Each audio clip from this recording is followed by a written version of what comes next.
खुदोस मेहरबान जिंदा खुदा, शुक्र करते हैं आज के समय के लिए, इस दिन के लिए जो तूने बख्शा। तो चाहते हैं खुदावन कि जब हम इस कलाम को देखें, सुने, समझें परमेश्वर, तो यहाँ पर से जब मैं खड़ा होता हूँ, मैं नहीं पर तू मेरे जरिए बोलना होने देना खुदावन। जो कलाम की बातें तू सिखाना चाहता है, हमारे मन को तेरा आत्मा यूँ तैयार करे कि इन बातों को हम अपने साथ लेकर जाएं और अपनी ज़िंदगी में प्रभु जी यूज़ करने वाले हो सके, इस्तेमाल कर सके। इस दुआ को खुदावंद यीशु मसीह के जिंदा पाक और मुबारक नाम में होकर मांगते हैं, आमीन।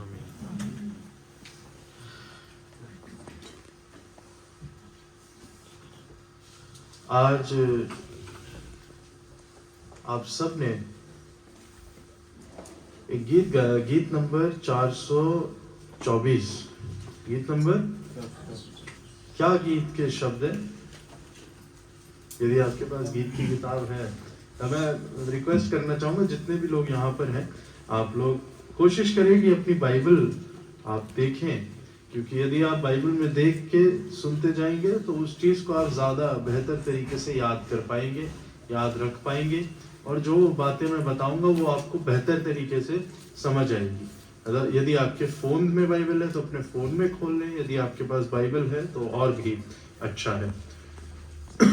गीत नंबर 424, अगर गीत की किताब आप लोग के हाथ में किसी के पास है, गीत की किताब 424 गीत नंबर खोल लें।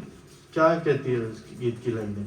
जब रखता हूँ मैं इसकी जो ट्यून है वो बहुत फेमस ट्यून है ना। इसकी ट्यून हम लोग मेरा ख्याल है जब पाकशा का इतवार होता होगा, फर्स्ट संडे होली का दिन होता होगा, तो आप इसके बगल वाले गीत को गाते होंगे, 425 नंबर है ना, रास्ता हो है मेरी जान। इसकी ट्यून भी वही है, जब रखता हूं मैं क्रूस पर ध्यान। दोनों गीत के राइटर कौन है? राइटर का नाम क्या है? मैं आपसे पूछ रहा हूं। हाँ, कौन से गीत के? एनएल रॉकी ने कौन सा गीत लिखा है? 425 किसने लिखा है? जे फुलमैन। ये नाम याद रखिएगा। अब आप निकालिए गीत नंबर 46, इसी गीत की किताब, गीत नंबर 46। मैं जो भी बता रहा हूँ आपको कलाम के अंत तक समझ आएगा कि मैं ये क्यों बता रहा हूँ। गीत नंबर 46 निकाल लीजिए। गीत के क्या शब्द है? सब कुछ दर कुछ तू ही खुदा है। सब कुछ दर कुछ तू ही खुदा है। ठीक है, इस गीत के राइटर कौन है? 46 नंबर के एन के मुखर्जी। ठीक है, एन के मुखर्जी हो गए। 47 नंबर पे भी एक गीत है, इसी का हिंदी ट्रांसलेशन, ये उर्दू है वो हिंदी है। 47 में गीत का क्या लाइन है? सब कुछ दर कुछ, हिंदी में हो गया अनादि काल से। इसके राइटर कौन है? आइजक। चारों जो गीत मैंने अभी आपको बताए हैं, ये चारों के राइटर आइजक वॉट्स हैं। ये जो चारों गीत मैंने आपको बताए, ये चारों के राइटर आइजक वॉट्स हैं। आइजक वॉट इंग्लिश में जो इनके लाइफ के बहुत फेमस जो 2 हिम्स हैं वो मैंने आपको बताया। पहला है O God our help in ages past, गीत नंबर 46, और when I survey the wondrous cross, गीत नंबर 424, जब उस क्रूज पर मैं ध्यानता हूँ। और जब हम अपनी हिंदी की गीत की किताब में देखते हैं या उर्दू के गीतों को देखते हैं, तो इनके ऊपर हम नामों को पढ़ते हैं, एन के मुखर्जी और जे फुलमैन, एनएल रॉकी, है ना। तो कायदे से किसका नाम इन गीतों पर होना चाहिए था? पर यहाँ पे नाम किसका है? एनएल रॉकी, जे फुलमैन। वो वजह बताता हूँ। आइजक वॉट्स जो है वो कोई नॉर्मल हिम राइटर नहीं है, कोई आम हिम राइटर नहीं है। आइजक वॉट्स के बारे में अगर मैं आपको बताऊं, जिस जमाने में आइजक वॉट्स ने लिखना शुरू किया था, उस समय के पहले, आई थिंक 1600-1700 की ये बात है, उस समय के पहले ये माना जाता था कि केवल खुदा की सिताइश में, खुदा की हम्द में केवल भजन संहिता ही गानी जानी चाहिए। भजन संहिता जो है, दाऊद ने जो 150 भजन लिखे हैं, यही खुदा की हम्द के लिए ठीक है। इसके अलावा यदि किसी ने कोई गीत लिखा या कुछ लिखा तो वो खुदा की हम्द के लिए हम नहीं गाएंगे। और जो इन गीतों को लिखने की या गाने की कोशिश करता था उसको चर्च से निकाल दिया जाता था। इनको कहा जाता था नॉन कन्फॉर्मिस्ट। नॉन कन्फॉर्मिस्ट वो है जो बहती धारा में नहीं बहते, जो भेड़ चाल में नहीं है, जो जो चला आ रहा है उसको वो फॉलो नहीं कर रहे। आइजक वॉट्स के फादर भी नॉन कन्फॉर्मिस्ट थे, आइजक वॉट्स पास्टर भी हुए, ये भी नॉन कन्फॉर्मिस्ट थे। इनका एक लॉजिक था इस बात के पीछे। लॉजिक ये था कि भाई दाऊद ने जब 150 भजन लिखे हैं, दाऊद को कैसे पता कि यीशु मसीह क्रूस पर मरा, और दाऊद यीशु मसीह के मर के जी उठने को कैसे लिखेगा? वो तो इमेजिन ही नहीं कर सकता था। दाऊद के तो कई 100 सालों बाद यीशु मसीह की डेथ और रेजरेक्शन हुआ है ना, तो दाऊद ये गीतों में लिख ही नहीं रहा है। और क्रिश्चियन फेथ का सेंटर थीम क्या है? हम सबके विश्वास का सेंटर क्या है? जीसस क्राइस्ट, यीशु मसीह का मरना और जी उठना। तो ये दाऊद तो लिख नहीं सकता था। तो आइजक वॉट्स भजन संहिता को ही लेते थे। भजन संहिता को लेके उन्होंने कहा जहां जहां परमेश्वर के गुस्से की बात आएगी, भजनों में आती है ना, खुदा क्रोध करता है, वहां वहां मैं खुदा के अनुग्रह को लिखूंगा। जहां जहां खुदा कुर्बानी की बात करेगा वहां मैं यीशु मसीह को लिखूंगा। जहां जहां खुदा अपने प्यार को की बात करता है वहां उसके फजल को, उन्होंने उस चीज को सब्स्टिट्यूट करके उन्हीं भजनों को वापस से लिखना शुरू किया। करीब 700 हिम्स आइजक वॉट्स ने लिखे हैं। तो जो मैं गीत नंबर 46 आपको जो बताया है, इसको नोट कर लीजिएगा, घर जाके पढ़िएगा। ये भजन संहिता 90 पर बेस्ड है, साम 90 पर बेस्ड है कि खुदा तू पहले भी था और खुदा तू आगे भी रहेगा। ठीक है। अब इन्होंने इतनी मेहनत से ये गीतों को लिखा, लिखने के बाद आप क्या कहते हैं कि मैंने आपसे पूछा कि किसका नाम यहाँ पर इन गीतों पर लिखा होना चाहिए था?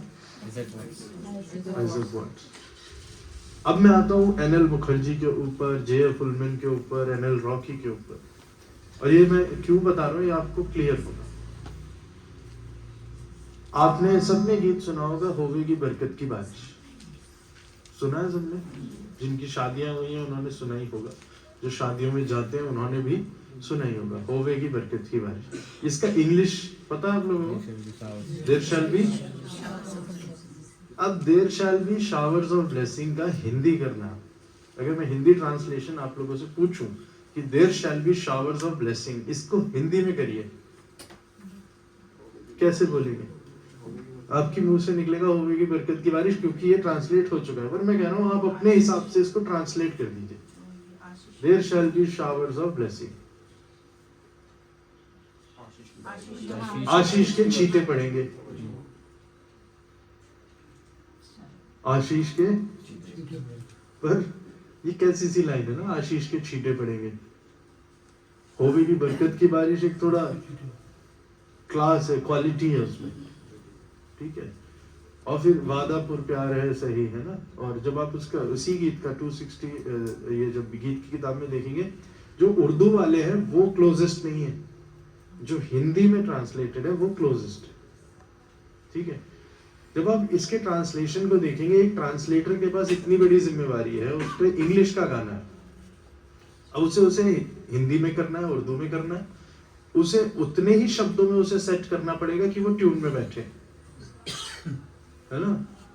होवे की बरकत की वर्षा, अब वर्षा वर्ड ले लिया तो वर्षा के साथ राइमिंग वर्ड भी लेना पड़ेगा, उसे राइमिंग भी बिठानी है, उसे राइमिंग के साथ साथ उन शब्दों को उस मीटर में भी बिठाना है, उसके साथ साथ उसे ये भी ध्यान रखना है कि गाने का मीनिंग नहीं चेंज हो, उसके साथ साथ उसे ये भी ध्यान रखना है कि गाने की खूबसूरती जब इसे कलीसियाई रूप में गाया जाए तो वो बनी रहे।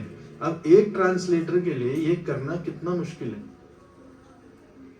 अगर आप गाना देखेंगे when I survey the wondrous cross और 424 गीत नंबर देखेंगे, तो एक ट्रांसलेटर को ट्रांसलेट करना, अब एक वर्ड आता है प्रभु महान, विचारू वर्ड आपने अपनी जिंदगी में कब यूज किया इस गाने के अलावा?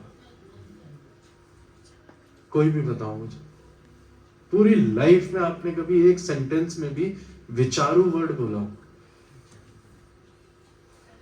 मेरा एग्जाम आ रहा है, मैं विचारू कि पढ़ूंगा, विचारू वर्ड कभी यूज नहीं किया होगा आपने लाइफ में, पर जो लिखने वाला है उसने वो वर्ड डाला हुआ है। और वो कॉमन आपको फील होता है क्योंकि सालों से आप गाए जा रहे हैं। तो ट्रांसलेटर का काम तो बहुत ही ज्यादा मुश्किल हो गया, हुआ कि नहीं?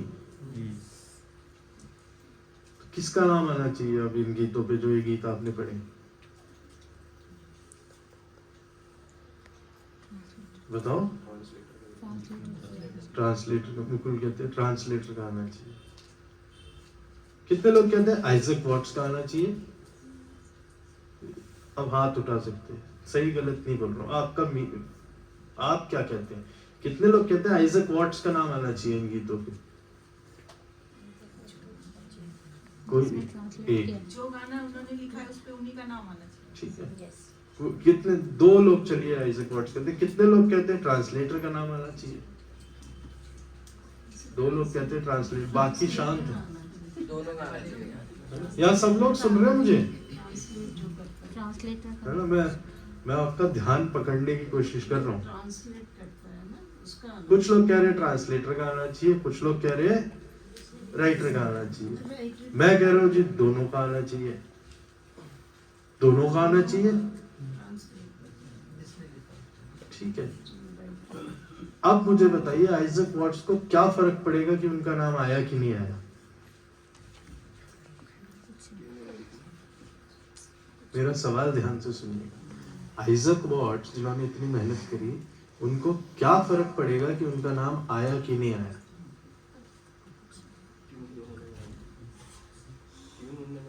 हाँ, ट्यून में मैं कुछ और पूछ रहा हूँ, क्या आइजक वॉट्स को फर्क पड़ेगा उनका नाम आया कि नहीं आया? नहीं, क्यों? उसने तो गाना लिख दिया परमेश्वर की भक्ति में जो लिखा। क्योंकि आइजक वॉट्स ने इस गाने को इसलिए नहीं लिखा कि उनका नाम आया,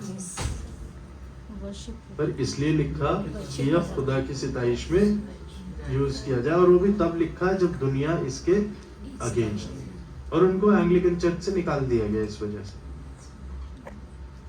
इससे परवाह नहीं होती कि हमारा नाम आए या ना आए, पर नाम बहुत ही इंपॉर्टेंट चीज है। शेक्सपियर बोलता है व्हाट्स इन अ नेम, नाम में क्या रखा? बहुत कुछ रखा है नाम में। निकाल लीजिए पहला इतिहास, उसका 4था अध्याय। ये जो पूरी कहानी मैंने अभी आपको सुनाई है, ये ऐसे ही नहीं सुना दी मैंने, या कलाम के अंत में आपको समझ आएगा हमने क्यों सुनी। पहला इतिहास उसका 4था अध्याय, उसकी 9 से 10 आयत। 9 आयत कोई पढ़ दे मेरे लिए। याबेस अपने भाइयों से अधिक प्रतिष्ठित हुआ, हाँ। और उसकी माता ने यह कहकर उसका नाम याबेस रखा, हाँ। मैंने इसे पीड़ित होकर बस उत्पन्न किया। बस बस बस। चौथे, अगर आपके पास ये वाली बाइबल सोसाइटी की बाइबल है, पुरानी नहीं है, ये वाली है, तो चौथे अध्याय के ऊपर एक टाइटल लिखा होगा। क्या टाइटल है? हाँ? यहूदा के वंशज। जब आप पहली आयत से इसको पढ़ना शुरू करेंगे तो वहां पर लिखा होगा यहूदा के पुत्र पेरेस, हेस्रोन, कर्मी और शुबाल, शुबाल के पुत्र राया, यहत, यहत, ऐसे करके इसके पुत्र, इसके पुत्र, इसके पुत्र। जेनेलॉजी है ना, ऐसे करके चलता आ रहा है। 8वीं आयत में यहाँ पे खत्म हो सकता था कि इसका पुत्र याबेस। आगे भी आप पढ़ोगे अन्य पारिवारिक सूचियां, शैला के वंशज, शिमोन की वंशावलियां हैं, तो यहाँ पे सिंपली ये लिखा जा सकता था कि इसका पुत्र याबेस। लेकिन 9वीं आयत से एक इंसान के बारे में लिखा गया है, किसका नाम है? याबेस। पूरी बाइबल में ना ये इसके बाद कहीं मिलेगा, ना इसके पीछे कहीं मिलेगा। पहला इतिहास 4था अध्याय 9 और 10 आयत के अलावा याबेस पूरी बाइबल में आपको कहीं नहीं मिलेगा। याबेस मौजूद है, याबेस की माँ ने उसका नाम याबेस रख दिया। याबेस जो वर्ड है, हिब्रू वर्ड है ये, इस वर्ड का मतलब होता है पेन। एक भाषा में अगर मैं दर्द हिंदी में बोलना चाहूं दर्द, तो मैं क्या बोलूंगा? दर्द। इंग्लिश में बोलना चाहूंगा पेन, हिब्रू में बोलूंगा तो बनेगा याबेस। कैसी माँ है कि अपने बच्चे का नाम पेन रख दिया? अपने बच्चे का नाम पेन रख दिया, दर्द। अब जब ये मोहल्ले में से होके निकलता होगा तो इसको क्या बोलते होंगे? अरे भाई दर्द इधर आ रहा, दर्द कहाँ जा रहा है? दर्द तो नहीं हो रहा। जिंदगी भर इसको इसके नाम की वजह से कितनी बेइज्जती उठानी पड़ी होगी। नाम बहुत इंपॉर्टेंट है। आप में से जितने भी लोग हैं, कोई भी, चाहे बच्चा हो बुजुर्ग हो, आप सबके नाम आपके माँ बाप ने किसी ना किसी अच्छी चीज के ऊपर ही रखे हैं, या किसी ऐसे इंसान के नाम पे रखे होंगे जो इम्पोर्टेंट होगा, फेमस होगा, मैटर करता होगा या बिब्लिकल होगा। सबसे ज्यादा फेमस हमारे MYF के जो वाइस प्रेसिडेंट है आजकल, उनका नाम चल रहा है लॉरेंस। लॉरेंस हर जगह चल रहा है आजकल, न्यूज में भी चल रहा है लॉरेंस। मैंने कहा तेरे माँ बाप ने बड़ा खूबसूरत नाम रखा है लॉरेंस। मेरा नाम मोसेस रखा है, क्यों? क्योंकि बाइबल का नाम है। अब मेरा नाम मेरे पिताजी रख देते दुखी राम। क्यों रखते भाई? नाम ही गलत है ना। कौन अपने बच्चे का नाम रखता है? लेकिन इस बेचारे की माँ ने रख दिया। इब्रानियों में ये कल्चर था, जब बच्चा पैदा होता है उस समय जो जिंदगी की सिचुएशन है वही बच्चे का नाम रखते थे। जिस समय में आपका बेटा पैदा हुआ या बेटी पैदा हुई, उस समय जो आपकी जिंदगी की सिचुएशन है वही बच्चे का नाम है। अगर मैं गलत नहीं हूँ, या तो यशाया 8 में या यशाया 9 में यशाया के बेटे का नाम है। ठीक है, आप पढ़िएगा, महेर शलाल खाशबाज यशाया के बेटे का नाम है। आप अगर देखेंगे मूसा, मूसा का मतलब क्या होता है? हाँ? मोसेस, मूसा का मतलब होता है पानी से निकाला हुआ। क्यों? क्योंकि मूसा पानी में से निकाला गया था। आप याकूब के 12 बेटों के जब नाम देखना शुरू करेंगे, उत्पत्ति 29 या 30 में है, जब उन नामों को पढ़ना शुरू करेंगे, याकूब की 2 बीवियां थी, रिबका और लिया। रिबका ही थी, राहेल और लिया। राहेल और लिया थी। राहेल खूबसूरत थी, लिया इतनी खूबसूरत नहीं थी। लिया की तरफ याकूब ध्यान देता नहीं था। तो जैसे लिया के जरिए उसका पहला बेटा पैदा हुआ, तो बेटे का नाम था रूबेन। रूबेन क्यों नाम लिखा? ये लिखा हुआ है, आप पढ़िएगा। उसने लिखा, अब मेरा बेटा पैदा हुआ है, अब मेरा पति मेरी तरफ देखेगा। रा मतलब देखना, बेन मतलब son. Because of this son, my husband will see me. Reuben, मुझे देखेगा। हन्ना ने अपने बेटे का नाम शैमुएल क्यों रखा? शामा मतलब सुनना, एल मतलब खुदा। खुदा सुनता है, खुदा ने मेरी दुआ को सुना, इसलिए उसने अपने बेटे का नाम रखा शामा एल। इश्माएल, इश्माएल नाम सुना? इश्माएल भी इसी से आता है, शामा एल, खुदा ने मेरी दुआ को सुना। इसराइल, इसराइल 3 शब्दों से बनता है। रा मतलब देखना, एल मतलब खुदा, ईश मतलब इंसान, इंसान ने खुदा को देखा, इश्राएल। इमानुएल नाम सुना है आपने? क्रिसमस के टाइम पे बोलता है, 3 शब्दों से बनता है, इम अनु एल। एल मतलब खुदा, अनु मतलब हमारे, इम मतलब साथ, खुदा हमारे। इन शब्दों का ही मतलब ये है। हिब्रू लैंग्वेज में अगर कोई बोले खुदा मेरे साथ, उसे इमानुएल ही बोलना पड़ेगा। बहुत सारे नामों की एंडिंग आप देखेंगे, दानिएल, यहेजिकेल, ठीक है, नथानिएल, शैमुएल, एल एल लगता रहेगा, खुदा के साथ आएगा। या फिर यहाँ पे एंड होंगे, ओबदिया, यशाया, यर्मिया। यहाँ मतलब यहावे, खुदा। ओबदिया का मतलब होता है सर्वेंट, ओबैद या खुदा, खुदा का servant, servant of God, Obadiah. नाम बड़ी इंपॉर्टेंट चीज है यहूदियों में, ऐसे ही नाम नहीं रखते थे। परमेश्वर भी जब बड़े बड़े काम हो रहे थे, नाम चेंज कर देता था। अब्राहम को अब्राहम कर दिया, सारे को सारा कर दिया, याकूब को इस्राएल कर दिया, क्योंकि ये बहुत बड़ी इवेंट थी। ऐसे समय में एक इंसान है याबेस, उसकी माँ ने उसका नाम रख दिया पेन, दुख। ऐसे इंसान की दुआ के 3 पॉइंट देखेंगे हम। 10वीं आयत को ही पढ़ दें। याबेस ने इस्राएल के परमेश्वर को यह कहकर पुकारा, भला होता कि तू मुझे सचमुच आशीष देता। याबेस की दुआ का पहली चीज, भला होता तू मुझे सचमुच आशीष देता। पहला पॉइंट। आगे, और मेरा देश बढ़ाता। मेरा देश बढ़ाता। दूसरा पॉइंट, आगे, और तेरा हाथ मेरे साथ रहता, और तू मुझे बुराई से बचा रखता कि मैं उससे पीड़ित न होता। तू मुझे बुराई से बचा रखता कि मैं उससे पीड़ित न होता। पीड़ित ना होता। पीड़ित वर्ड इंपॉर्टेंट है क्योंकि इसकी जिंदगी में पीड़ा शब्द बहुत पहले से चला है।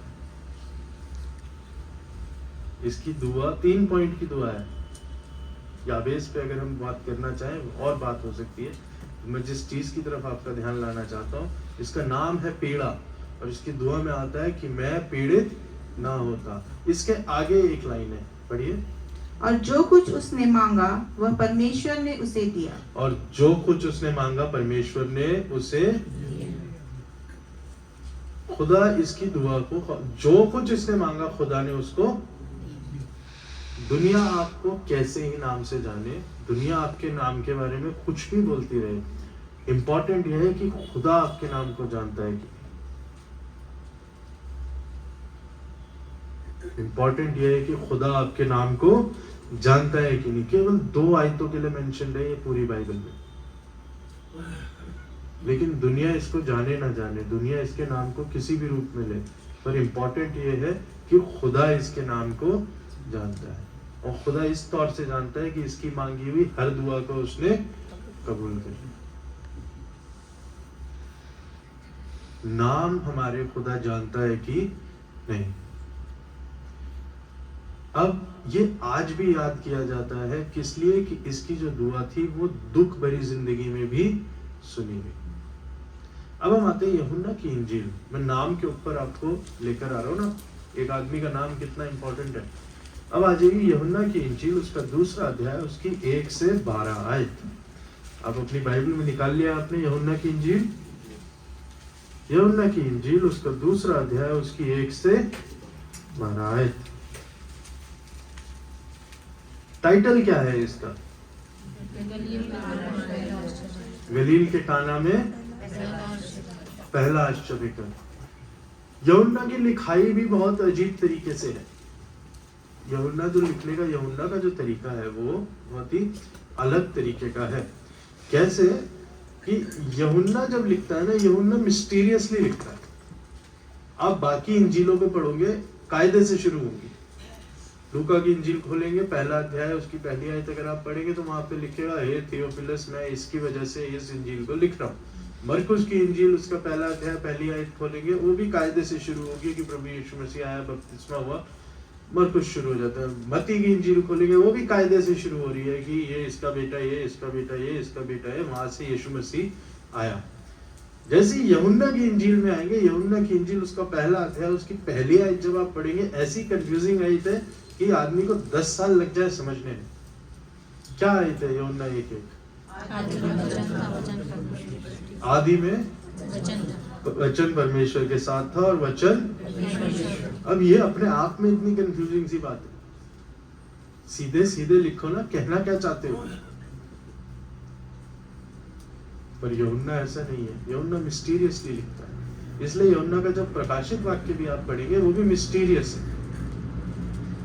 प्रकाशित वाक्य आप खोलेंगे और जब आप उसमें देखेंगे कितनी कलीसियां हैं जिसको यूहन्ना ने लिखा है, कितनी दीवट है जो यूहन्ना की प्रकाशित वाक्य में मेंशन्ड है, कितनी मोहरें हैं जो खुलती हैं, ठीक है, कितने आत्माएं हैं जो वहां पर मौजूद है। प्राचीन 24 और 12 ये और 7 नंबर आपको बहुत ज्यादा मिलेगा। 7 नंबर यूहन्ना इसलिए लाते हैं क्योंकि 7 का मतलब है कंप्लीट। अभी 7 आ जाएगा, वो कंप्लीट माना जाता है। आपको लगता है प्रकाशित वाक्य में ही कर रहा था यूहन्ना, ये नहीं, यूहन्ना अपनी इंजील में भी ये सब कर रहा है। मौजज़े जब आप गिनेंगे जो प्रभु यीशु मसीह ने यूहन्ना की इंजील में करे, उनकी गिनती भी 7 ही आती है। वो मौजज़े जब तक यीशु मसीह बोलते मेरा समय नहीं आया है, वो 7। ठीक है, मैं हेडिंग पढ़ के आगे बढ़ता जाऊंगा, आप लोग ताकि कंफ्यूज ना हो। अपनी बाइबल में ऐसे उंगली लगा रखी है, यहाँ पे यूहन्ना खोला हुआ आपने, यूहन्ना की इंजील खोल के रखिएगा। 2रा अध्याय उसकी 1 से 11 आयत, ये पहला चिन्ह है, इसलिए यूहन्ना ने यहाँ लिखा है पहला चिन्ह, है ना। 11वीं आयत में क्या कहता है? 2रे अध्याय की 11 आयत क्या कहती है? यीशु ने गलील के काना में अपना यह पहला चिन्ह दिखाकर, बस अलग से मेंशन किया यूहन्ना, यीशु ने गलील के काना में अपना पहला चिन्ह दिखाया। पहला चिन्ह कौन सा है? काना है गलील में प्रभु यीशु मसीह ने पानी को दूसरा चिन्ह, चौथा अध्याय 46 से 54, 46 to 54, फोर्थ चैप्टर, क्या है? राज कर्मचारी के पुत्र को चंगा करना। तीसरा चिन्ह, 5वें अध्याय की पहली आयत, क्या है टाइटल? 38 वर्ष के, ठीक है। चौथा मौजा आपको मिलता है 6ठे अध्याय की पहली आयत से, क्या है? 5000 पुरुषों को खिलाना। 5वां मौजा आपको मिलता है 6ठे अध्याय की 16 आयत, क्या है? यीशु का पानी पर चलना। 6ठा मौजा आपको मिलता है 9वें अध्याय की पहली आयत, क्या है? जन्म के अंधे को दृष्टिदान। और 7वां मौजा जो इंपॉर्टेंट मौजा है वो आपको मिलता है 11वें अध्याय की पहली आयत पे, क्या? लाजर की मृत्यु के बाद 38 आयत पे जब आप पढ़ेंगे तो वो है लाजर का जिलाया। यहां तक यीशु मसीह यूहन्ना की इंजील में यही बोलते रहते, मेरा समय, इसके बाद जाके बोलते हैं कि अब मेरा समय आ गया है। तो कितने मौजे लिखे हैं यूहन्ना ने टोटल? 7।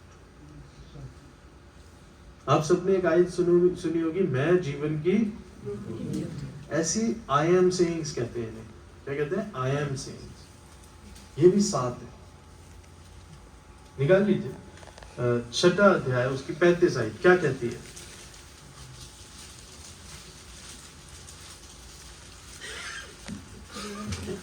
यीशु ने उनसे कहा, जीवन की रोटी मैं हूँ। जीवन की रोटी मैं हूँ, पहला। अब आप निकालिए 8 अध्याय की 12 आयत।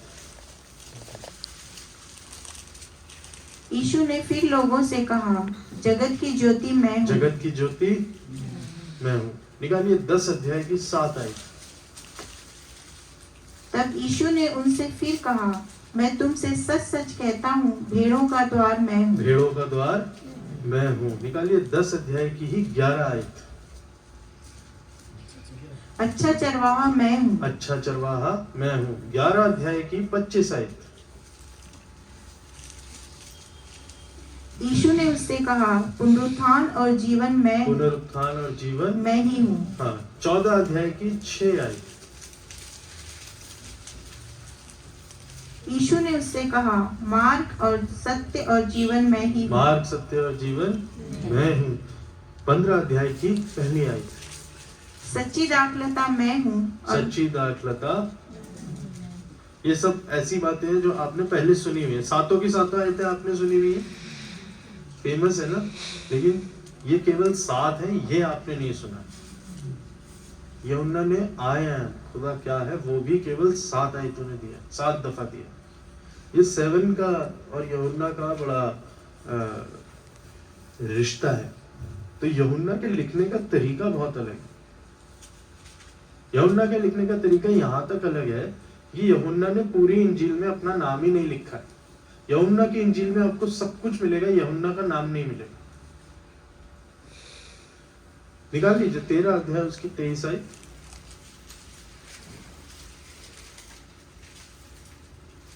उसके चेलों में से एक जिससे यीशु प्रेम रखता था, हाँ, जिससे यीशु, डायरेक्ट लिख लो ना भैया, यूहन्ना। तो यूहन्ना क्या लिखता है? जिससे यीशु प्रेम रखता था। यूहन्ना, मैं आपको 3 रेफरेंस दूंगा, वैसे मेरे पास 6-7 रेफरेंस है, कंफ्यूजन ना हो। यूहन्ना 20 उसकी 2 आयत, या यूहन्ना 19 उसकी 26 आयत कर दीजिए। जब यीशु ने अपनी माता और उस चेले को जिससे वह प्रेम रखता उस था, चेले को जिससे वो, हाँ, यूहन्ना 21 उसकी 24 आयत। यह वही चेला है जो इन बातों की गवाही देता है। ये वही चेला है जो इन बातों की, यूहन्ना की इंजील में यूहन्ना का ही नाम नहीं है, कहीं नहीं है। रेफरेंसेस आपको चाहिए होंगे, आप इबादत के बाद मेरे से ले लीजिएगा, पर यूहन्ना की इंजील में यूहन्ना का नाम नहीं है। इसने अपना ही नाम हटा दिया। अपना हटा दिया, चलो ठीक है, इसने यीशु मसीह की मां का भी नाम हटा दिया। 3 रेफरेंस पढ़ेंगे। यूहन्ना 2 उसकी 1 या 2 आयत जो हमने आज पढ़ा है, वहां पर लिखा है, पहली आयत पढ़ दीजिए, यूहन्ना 2 उसकी पहली आयत। फिर तीसरे दिन गलील के काना में किसी का विवाह था और यीशु की माता भी वहां थी। यीशु की माता, यीशु की माता ना, ठीक है। इसी अध्याय की 12 आयत पढ़ दीजिए। इसके बाद वह और उसकी माता और उसकी माता। आप 19 अध्याय की 25 आयत पढ़ दीजिए, जो भी आपने पढ़ी होगी।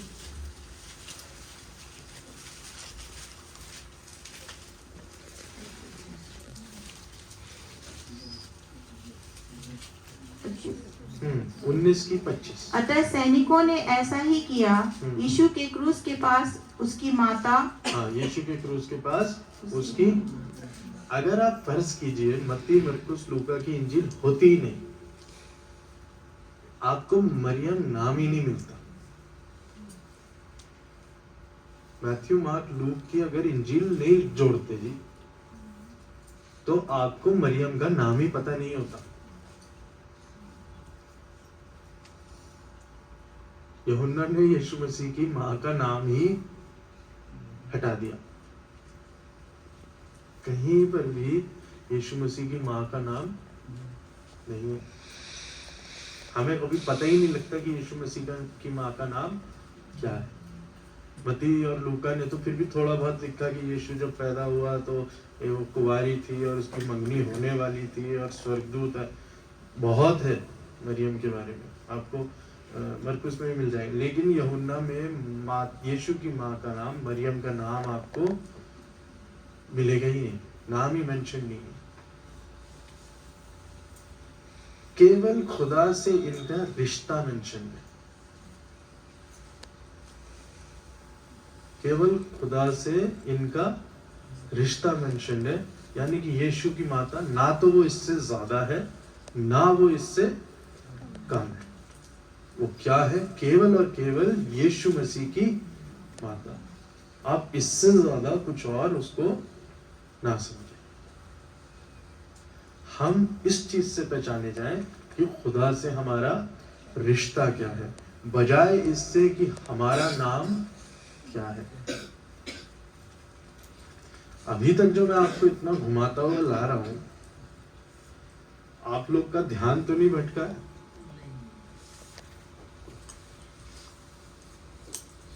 हम इस चीज से पहचाने जाए कि यीशु मसीह से हमारा रिश्ता क्या है। अब किसी कहानी में से नाम ही हटा दो तो उस रोल की तो वैल्यू ही कम हो जाती है ना। आप कोई कहानी अगर आप पढ़ रहे हैं, सुन रहे हैं, उसमें हीरो का नाम ही ना हो तो उसके रोल की वैल्यू रहेगी? सोच के बताओ मुझे, ऐसी कौन सी कहानी होगी जिसमें नाम ही ना हो? एक होते ना संडे स्कूल के स्किट होती है, स्किट क्रिसमस नेटिविटी प्ले, तो यूसुफ का रोल, मरियम का रोल, क्या कहते हैं ये हेरोदेस का रोल, ये बड़े रोल माने जाते हैं। एक बेचारी वो भीड़ होती है गडरियों का रोल, उनकी वैल्यू नहीं होती। जो नहीं आया गडरियों में सेट हो जाता है। मजूसियों के नाम नहीं है, कोई तो 3 पकड़ के बना दो, क्योंकि बेनामी रोल है ना, इसमें चल जाएगा। जो नाम वाले रोल है उनके कैरेक्टर भी उन जैसे होने चाहिए, क्योंकि उनका एक कैरेक्टर आपको मिलता है। यीशु मसीह की माता का नाम ही हट गया है। मेन चीज ये है कि खुदा सेंटर में होना चाहिए, पहली चीज। दूसरी चीज, हम खुदा से अपने रिश्ते के जरिए पहचाने जाने चाहिए। तीसरी चीज, आप ज्यादा अपना नाम करने की कोशिश करेंगे तो वो भी खो देंगे जो आपके पास है। कैसे? मत्ती की इंजील 16 अध्याय 23 आयत, किसी बहुत महान शख्स को एक नाम दिया गया है। मत्ती की इंजील 16 अध्याय 23 आयत, मैं बाइबल में से ही बता रहा हूँ। उसने मुड़कर पतरस से कहा, हाँ। हे शैतान। अब यहाँ पे पतरस को पतरस बोला जा सकता था, पर पतरस को क्या बोला गया है? पतरस सबसे इंपॉर्टेंट आदमियों में है, 12 चेलों में। पर उसको क्या बोल दिया गया? हे शैतान। क्यों बोला गया है? 22 आयत में बताया। 22 आयत में क्या कर रहा है पतरस? इस पर पतरस उसे अलग ले जाकर छिड़कने लगा, हम्म। हे प्रभु, परमेश्वर न करे तेरे साथ ऐसा कभी न हो। पतरस आके यहाँ बोल रहा है, हे प्रभु, पर ऐसा ना हो कि तेरे साथ ऐसा कभी हो। किस चीज के लिए पतरस कह रहा है कि ऐसा कभी ना हो? 21 आयत में पढ़िए। उस समय से यीशु अपने चेलों को बताने लगा, अवश्य है कि मैं यरूशलेम को जाऊं हाँ। और पुरनियों और प्रधान याजकों और शास्त्रियों के हाथ से बहुत दुख उठाऊं और मार डाला जाऊं और तीसरे दिन जी उठूं। कितनी इंपॉर्टेंट बात है जो यीशु मसीह कर रहे हैं यहाँ पे। और पतरस 12 चेले शांति से खड़े, आप भी शांति से खड़े हो जाओ, सुन लो ना। यीशु मसीह इधर आओ, ऐसा कुछ नहीं होगा, होने ही नहीं देंगे। क्यों उछल रहे हो भाई? आप क्यों अपना नाम करने की कोशिश कर रहे हो जहां आपकी जरूरत है ही नहीं? यीशु मसीह ने उसको क्या बोला? हे शैतान, तो मुझसे, जहां पर आप हो उससे भी नीचे गिर जाओगे। जो नाम आप बनाना चाह रहे हो सिर्फ इसलिए कि मेरा नाम हो, मतलब नहीं है पतरस को कि एक्चुअली वो बचाया जाए नहीं बचाया जाए, क्या बोल रहा है, पुनरुत्थान, मरना जीना हो, कोई मतलब नहीं। ये है कि फ्रंट सीट पे मैं होना चाहिए। तो यीशु मसीह से बोल रहे हैं, हे शैतान, तू मेरे पास से दूर हो जा। खुदा ही आपको शैतान बोल दे तो कितनी बड़ी बात है। इससे ज्यादा बुरा क्या है? मैं ज्यादा समय तो नहीं ले रहा हूं आपका। यूहन्ना की इंजील उसका 2 अध्याय, इस कहानी पर हम आते हैं। इतनी मैंने जो कहानी पढ़वाई है, इसको तो देखें इसमें हो क्या रहा है। ये कहानी आप सबको पता है तो मेरे को फिर पूरा एक्सप्लेन नहीं करना पड़ेगा।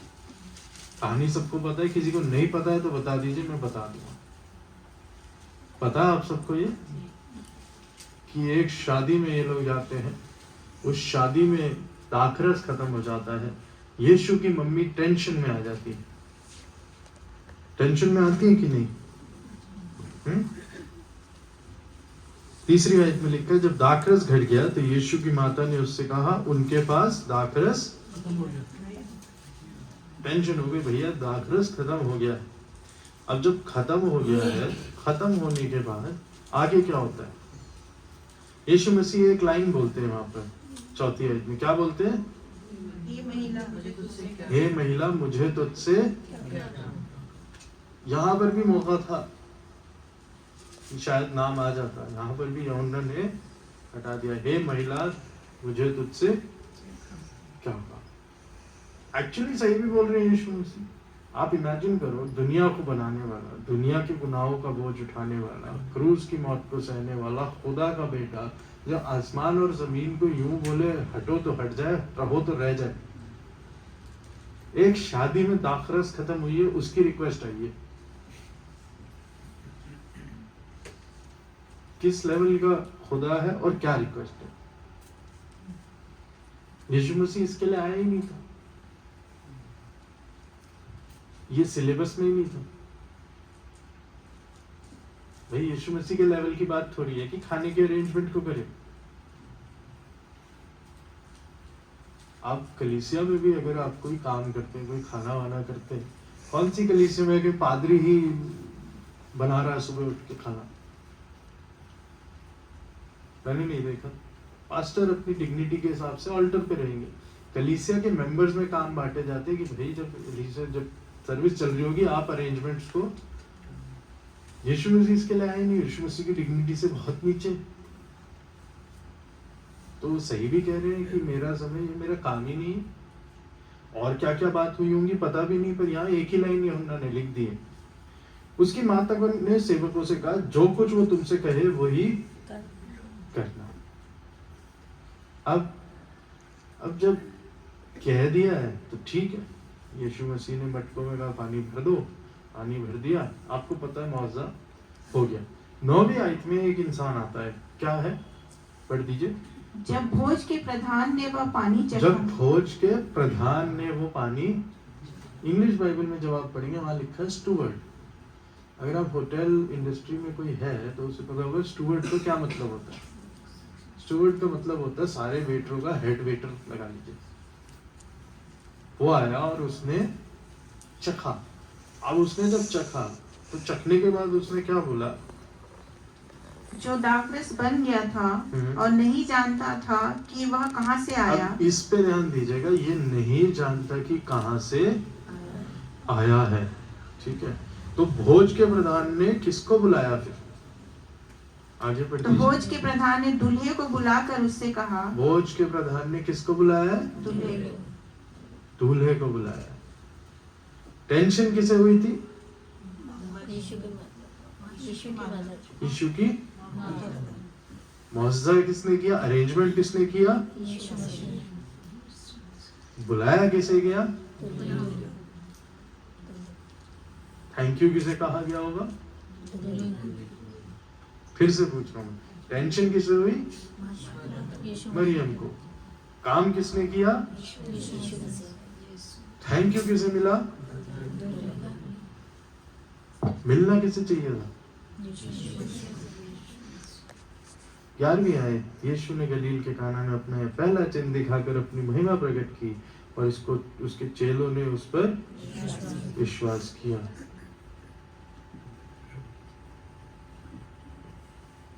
टेंशन हुई माँ को, काम किया यीशु मसीह ने, लेकिन थैंक यू मिला। इससे फर्क नहीं पड़ता कि आपको थैंक यू मिल रहा है कि नहीं मिल रहा है। इससे फर्क पड़ता है कि खुदा का काम हो रहा है कि नहीं।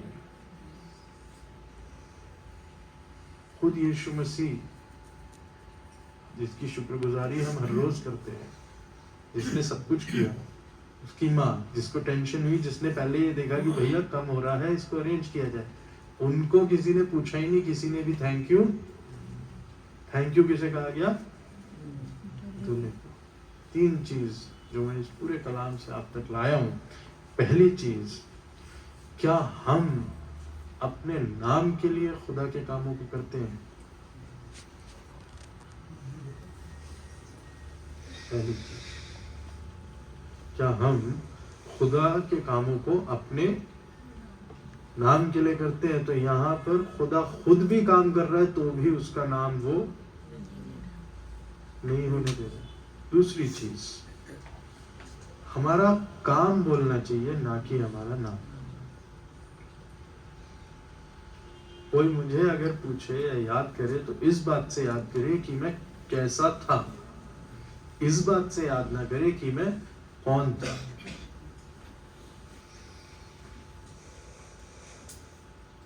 तीसरी चीज, जब खुदा आपको अपने कामों के लिए बुलाता है ना, तो वो आपसे हम्बलनेस चाहता है, दीनता चाहता है।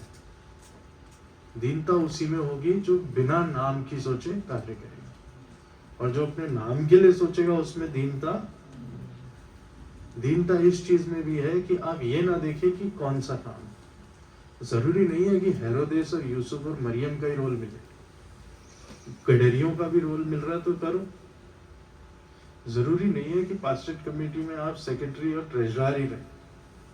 चर्च की झाड़ू मारने का भी रोल मिल रहा है तो करो। जरूरी नहीं है कि आप सारे काम भागा दौड़ी नहीं कर सकते।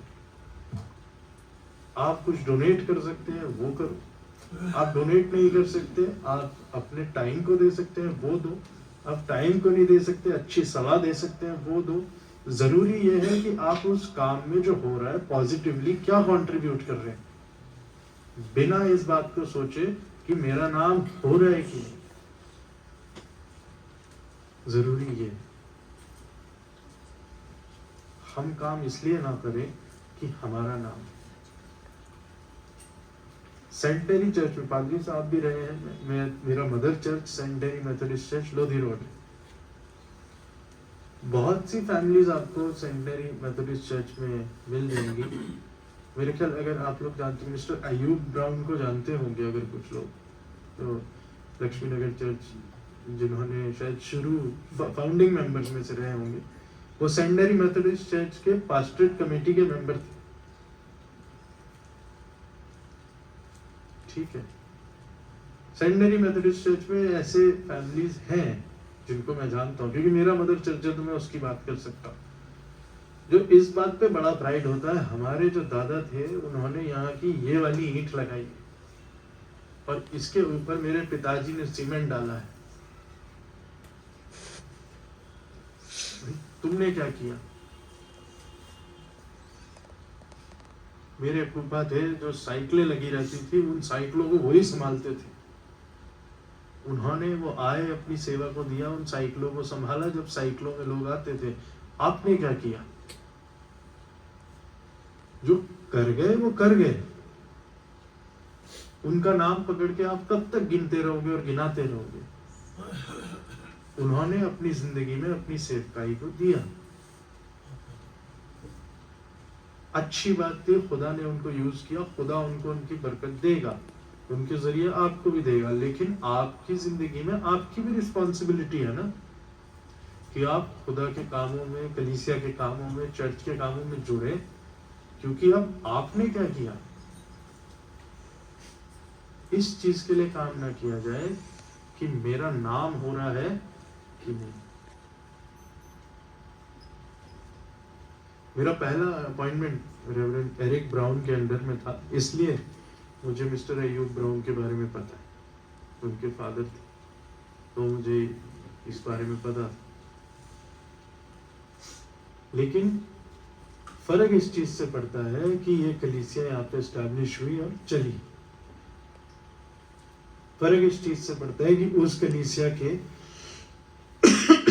MYF के बच्चे आज यूथ संडे को मना रहे। फर्क इस चीज से पड़ता है कि आप यहाँ आके खुदा के नाम को लेते हैं। फर्क इस चीज से पड़ता है कि यहाँ जो कलाम प्रचार किया जाता है उसके जरिए आपकी जिंदगी में बदलाव आते हैं। खुदा आज हम जो बैठे हैं हमसे बात करना चाहते हैं। जो MYF आज है उनसे बात करना चाह रहा है कि तुम जिस सेवा में, जिस सेवकाई में अपनी जवानी में तुम खर्च होना चाहते हो, इसलिए करो कि खुदा तुम्हें इस्तेमाल कर रहा है। ना किसी पोस्ट के लिए, ना किसी पावर के लिए, ना किसी और चीज के लिए, सिवाय इसके कि खुदा ने बुलाया है। अगर मैं थोड़ा खर्च हो जाऊं तो मेरे लिए बरकत की बात है, ना कि इसके लिए कि मेरा कभी नाम हो। नाम हो तो मिट जाएगा, भविष्यवाणियां हो तो जाती रहेंगी, पर यदि मुझ में प्रेम ना हो तो फिर मुझ में कुछ भी नहीं। खुदा आपको अपने वर्कर की तरह बुला रहा है, अपने विनयार्ड में, अपनी दाख की बारी। खुदा ये नहीं पूछ रहा उस डाल को किसने किया है, उसका नाम उस डाल पे लिख दो, इस डाल को किसने संभाला, इस दाख की बारी है, आओ और इसमें काम करो। आइजक वॉट्स के बारे में मैंने बहुत सारी बातें आपको बताई थी ना। मैंने आपको बोला था कलाम के अंत में आपको मैं बताऊंगा कि मैं क्यों बता रहा था।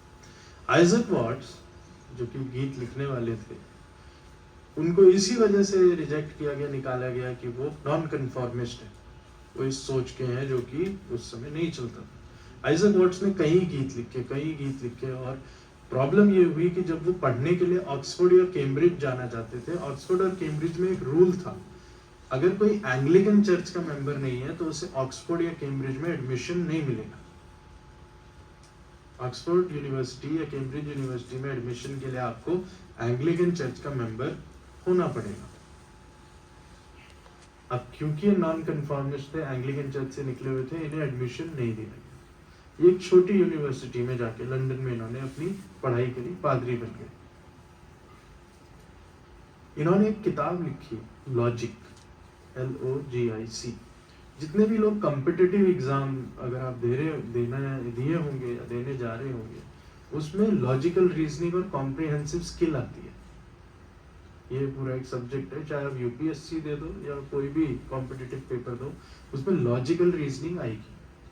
लॉजिकल रीजनिंग का जो आज भी ऑक्सफोर्ड में कोर्स पढ़ाया जाता है, कैम्ब्रिज में जो कोर्स पढ़ाया जाता है, उसका जो बेसिस है, जिस किताब पे वो पूरा सब्जेक्ट बेस्ड है, वो आइजक वॉट्स की लिखी हुई है।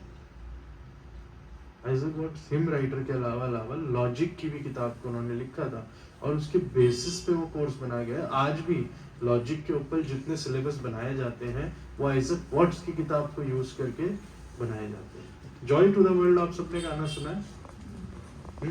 गाया भी होगा। कौन सा चर्च है जिसमें जॉय टू द वर्ल्ड नहीं गाया जाता है? आप Catholic church, Anglican church, Orthodox church, Methodist church, Baptist church, किसी चर्च चले जाओ, जॉय टू द वर्ल्ड जिसे नहीं भी आता होगा हर जगह आपको सुनने को मिल जाएगा। आप क्रिसमस के वो सदर में क्रिसमस फादर नहीं आते, वो हिलने वाले, उसमें ट्यून चल रही होती है, उसको भी प्ले करोगे उसमें भी जॉय टू द वर्ल्ड बज रहा होगा। Joy to the world Isaac Watts ने लिखा है। जिस इंसान को रिजेक्ट किया गया था उसके गानों के लिए, उसको एडमिशन तक नहीं दिया गया था क्योंकि वो एंग्लिकन नहीं है, खुदा ने उसके नाम को इतना उठाया कि उसका गाना हर चर्च में गाया जाता है, उसकी किताब उन्हीं यूनिवर्सिटीज में पढ़ाई जाती है जिन यूनिवर्सिटीज ने उसको एडमिशन देने से मना कर दिया था, क्योंकि इन्हें ये फर्क नहीं था कि ये मेरा नाम हो रहा है कि नहीं हो रहा है। आप अपना काम करते जाइए, खुदा आपके नाम को अपने आप उठा लेगा। इसीलिए याबेस का नाम दुनिया कैसे ही ले रही थी पर खुदा उसके नाम को जानता था। याकूब 4 उसकी 10 आयत ऊपर दे।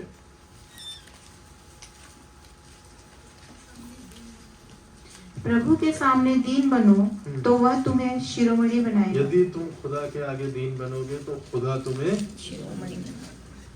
आप अपना काम करते रहिए, आपका नाम खुदा कर देगा। आखिर में एक आयत मैं निकालूंगा, मैं गुजारिश करूंगा हम सब एक साथ मिलकर इस आयत को पढ़ें। मत्ती की इंजील उसका 9 अध्याय उसकी 37 आयत, मैथ्यू 9 वर्स 37, सब लोग ने निकाल लिया? सबने निकाल लिया? मैं नहीं कह रहा हूँ, खुदा आपसे कह रहा है। पढ़ दे, हम एक साथ मिलकर पढ़ेंगे। मत्ती 9 उसकी 37 आयत। तब उसने अपने चेलों से कहा, पके खेत तो बहुत है पर मजदूर थोड़े हैं। क्या हम उन मजदूरों में गिने जाते हैं जो खुदा की बारगाह में, खुदा की हुजूरी में कार्य करने के लिए खड़े हैं कि नहीं? इसलिए नहीं कि मेरा नाम हो, पर इसलिए कि खुदा का काम मेरे जरिए हो। मैं इस MYF को मोटिवेट करना चाहता हूँ, इस कलीसिया को मोटिवेट करना चाहता हूँ कि जिस रीति में भी खुदा आपको इस्तेमाल करने के लिए आपको ताकत दे, कुव्वत बख्शे, आप वहाँ ज्यादा से ज्यादा बढ़ के अपने आप को इस्तेमाल करने के लिए आगे लाए। नहीं आता कोई बात नहीं, सीखें, कोशिश करें। कोई भी चर्च के ट्रेजरर चार्टेड अकाउंटेंट नहीं है, कोई भी चर्च के सेक्रेटरी बहुत बड़े डॉक्यूमेंटेशन में नहीं है। लोगों ने इन सेवाओं को लिया, कार्यों को किया, चर्चेस चले। आप आएंगे, उन पोस्ट पे आएंगे, कोशिश करेंगे, सीखेंगे, कुछ ना कुछ होगा। पर बैठे रहेंगे कि वो कर लेंगे और ये कर लेंगे और ये तो बेकार के काम है, कौन समय देगा, तो खुदा भी एक दिन अपने मुंह को मोड़ लेगा। इसलिए काम ना करे कि खुदा मेरे जरिए मेरा नाम हो, पर इसलिए काम करूं कि मेरे काम के जरिए तुझको महिमा मिले। इसीलिए शेक्सपियर कह के गया, नाम में क्या रखा है। खुदा मुझे और आपको हिदायत से बरकत बख्शे। आइए हम दुआ मांगे। कुदूस मेहरबान जिंदा खुदा, धन्यवाद देते हैं परमेश्वर इस कलाम के लिए जो तेरे जरिए मिला। धन्यवाद देते हैं परमेश्वर कि हम अपने नामों पे फक्र ना करें, पर सिवाय उस सलीब के जो तूने परमेश्वर हमारे लिए जिस पर मौत से की। शुक्र करते हैं खुदा इस अच्छे दिन के लिए, इस अच्छे समय के लिए तूने कलाम हमें बख्शा है। जिसके लिए ये कलाम है मैं नहीं जानता, पर प्रभु जी तेरी आवाज है उन तक पहुंचने वाली हो सके। इस कलीसिया में अपनी बरकत और रहमत देना और होने देना परमेश्वर, तेरे नाम का जलाल इस कलीसिया के जरिए जाहिर होने वाला हो सके। इस कलीसिया के हर एक परिवार को, पासबान को, इनके आने वाली योजनाओं को, समय को प्रभु जी आपके हाथों में सौंपते हैं और इस दुआ को खुदा यीशु मसीह के नाम में ऊपर मांगते हैं।